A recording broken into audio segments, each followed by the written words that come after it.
ओए के गरिरहेछस्? यस्तै छ यार। यसले तेरो शरीरलाई के गर्छ थाहा छ तँलाई? जे गरे नि गरोस्। किन खाइरहेछस् त यो? पीडा छ, टाउको दुख्छ, सुत्न सक्दिनँ, राति पढ्न सक्दिनँ, बाँच्न सक्दिनँ, त्यही भएर खान्छु यो। दिनमा कतिवटा खाछस् त अहिलेसम्म? 7-8 वटा। ए साथी सुन्यौ, यसले 7-8 वटा खाइरहेछ अरे। हामीले सम्झाएकै हो साथी, मान्दैन यसले के गर्नु। त्यसमा निकोटिन हुन्छ तँलाई त थाहा होला। त त पढे लेखेको मान्छे होस्, कतिजना मान्छे मरिरहेका छन्, तँलाई पनि केही भइहाल्यो भने खानै पर्छ त, म छोड्न सक्दिनँ। एकचोटि खाएँ, दुईचोटि खाएँ, लत लाग्यो, अब यो बिना सक्दिनँ म, छोड्नै सक्दिनँ। कसरी के गरौँ त म? अरे यहाँले साथी तँलाई केही भयो भने तेरो बाआमालाई हामीले के भन्ने हो भन्? मेरो बाउआमा तँलाई के चिन्ता? मेरो जिन्दगी म जे गर्छु तँलाई के?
उहाँको रिपोर्ट अनुसार चाहिँ उहाँलाई फोक्सोमा क्यान्सर देखिएको छ।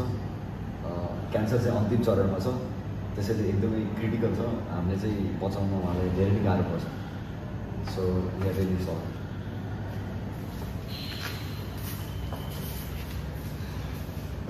उहाँहरूको साथीले धुम्रपान तथा तम्बाकु सेवनले गर्दाखेरि आफ्नो जीवन गुमाउनु भएको छ।